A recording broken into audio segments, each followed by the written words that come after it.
effect on America, as Donald Trump has postponed the introduction of his vice president tomorrow morning. And joining us now on the phone from his Manhattan headquarters is Mr. Trump.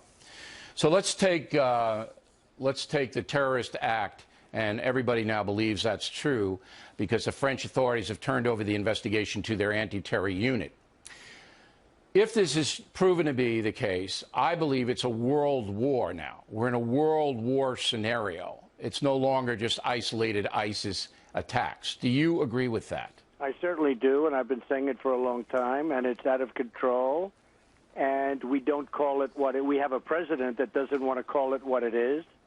And, you know, you look at World Trade Center, you look at San Bernardino, you look at Paris, 130 people killed and so many injured in Paris from that attack, and you look at Orlando, it's out of control. And Bill, unless we get strong and you know, really strong and very, very smart leadership, it's only going to get worse. Okay, but let's do tactics tonight, because you could be president in 5 months and then another 2 to be sworn in.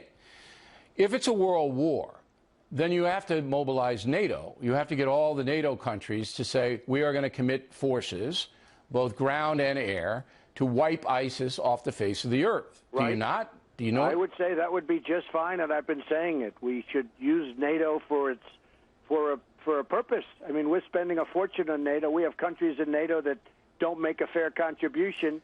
We're supporting NATO, and we should at least get something out of it. And getting rid of ISIS and getting rid of this cancer that we're watching all over the world, that certainly would be a good thing. All right. A good thing for NATO to be involved in. Would you go to Congress and ask for a declaration of war? I would. I would. This is war. If you look at it, this is war coming from all different parts. And frankly, it's war, and we're dealing with people without uniforms. You know, in the old days, would have uniforms. You knew what you were fighting. These people, were allowing people into our country who we have no idea where they are, where they're from, who they are. They have no paperwork. They have no documentation in many cases. And Hillary Clinton wants to allow 550% more in than even Obama. And he's letting them in by the thousands. Okay. It's out of control. We may have Secretary Clinton later on in the broadcast. We're efforting to get her on as well. There have been, or there will be by the end of the summer, 10,000 Syrian refugees, 20% women, 60% children, 20% men. So 10,000 have been earmarked. They'll be here by the end of the summer. Do you consider those people threats? Do you consider them security threats? Of course I do. We have no idea. We have no idea in many cases, and I've been studying the situation so closely. Law enforcement says that you really can't tell where they come from. They may be ISIS. This could be the great Trojan horse of all time. I mean, this could be. All right. So you consider the 10,000 refugees to be threats. Now, the president just made a statement. I'm going to read you just the first line of it, and you can react to it. On behalf of the American people, I condemn in the strongest terms what appears to be a horrific terrorist attack in Nice, France, which killed and wounded dozens of innocent civilians. Our thoughts and prayers are with the families and loved ones of those killed. Now, again, he said terrorist attack. We don't know if it's ISIS, but the odds, the heavy odds are, the 100 to 1 odds are that it is ISIS that would carry out something like this on a so-called soft target, because Paris is a war zone now. I mean, the security is so tight there. You, I know, have been on the record as blaming Barack Obama as being far too soft on fighting Islamic terrorism. Do you think this is going to change the equation tonight? You never know with him. I mean, why he refuses to use the term radical Islamic terror.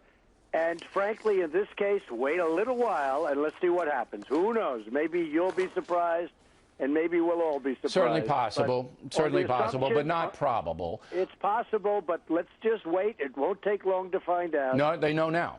And as I just reported, the French police would not have handed it over to the anti-terror forces inside France if they didn't suspect terrorism. Now, this is directly... Wait. We have a president that doesn't want to acknowledge what our problem is. He doesn't want to use the term radical Islamic terror. We have a person running against me, Hillary Clinton, that frankly, if I didn't force her to use it, and she still hasn't used the term, but she said she would if she had to. Okay. But she's another one. She is very weak, and she's actually the one, and him, that really caused much of this problem. By the failure to keep troops in Iraq, and then that raised up ISIS. They were able to organize because we didn't have American forces there. Okay, now, this directly affected you. NBC News reported that you chose Governor Mike Pence as your vice president, that he got on a plane in Indianapolis and flew to Teterboro, New Jersey. Is that accurate?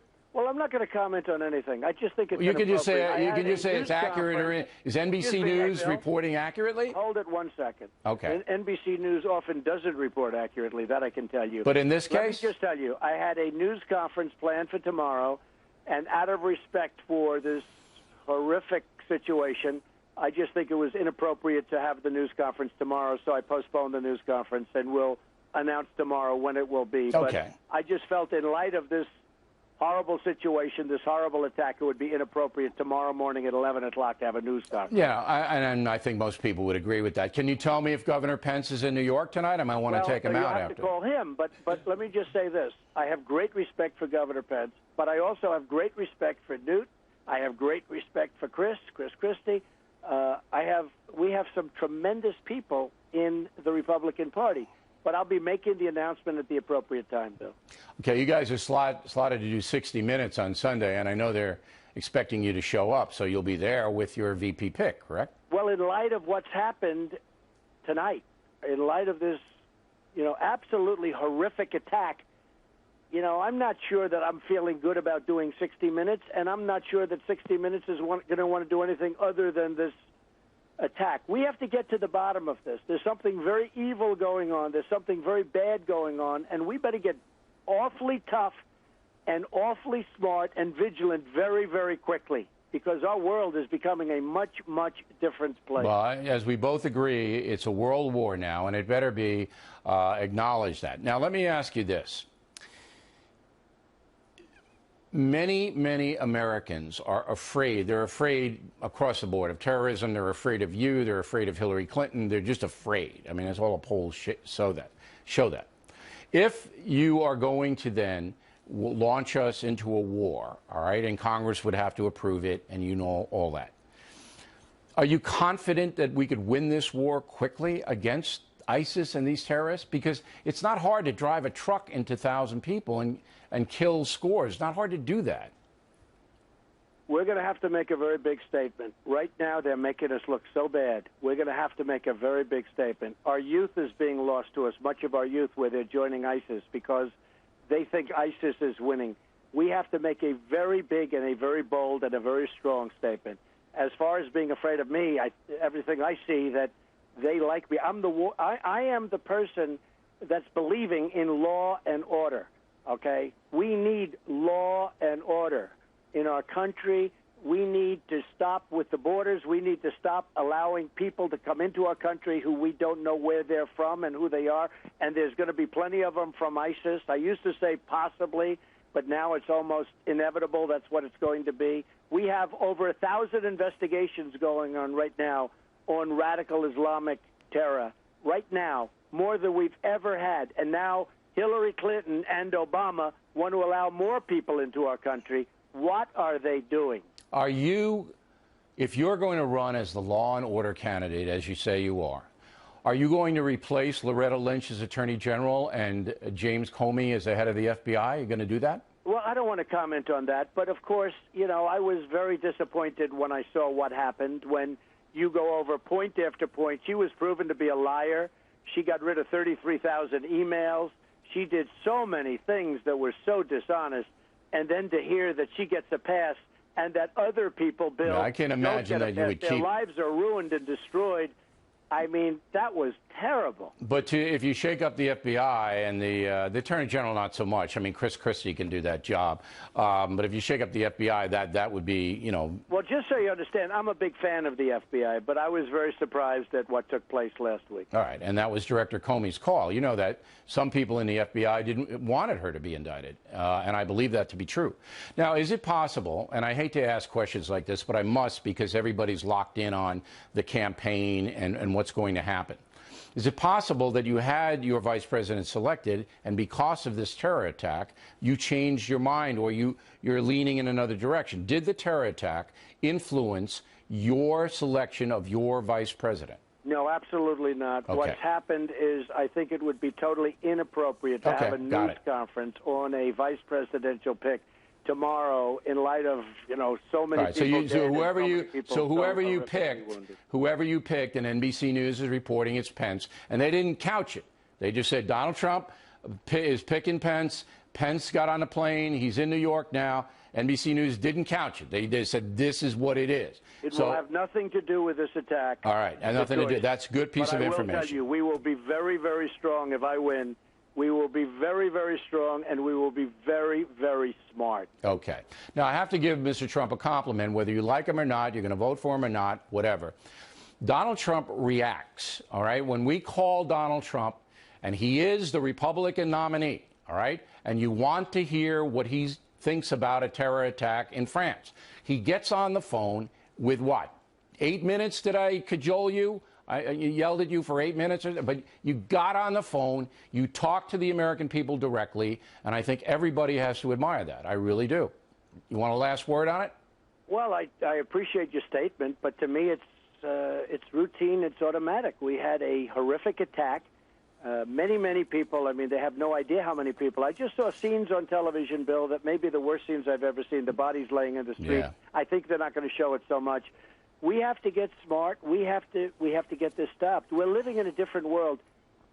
This is no good. No. So when you call, and you're right, 8 minutes or 5 minutes or 2 minutes, it doesn't. No, I mean, I really have to compliment you, and people have to know that you were in a meeting, you came out of the meeting, you got on the phone with us to talk to the American people directly, and that's what the American people need. Hey, they Bill, need to hear from their leadership. This is a terrible thing that's happening to the world. And when you say a phone call, it's obvious what has to be done. And we're living in this politically correct place where you have a president that won't say what it is. He won't talk about the problem. No, I believe in being direct, and I believe in solving problems. All right. And other people can't do that. Well, tens of millions of people heard you now, and we appreciate you coming on very much. Again, we are efforting Hillary Clinton to come on in a phone call on this hour. Her staff has been very cooperative with us tonight, I will say that, and we hope that she will do that. Now let's bring in Brett Baer from Cleveland, who, as the staff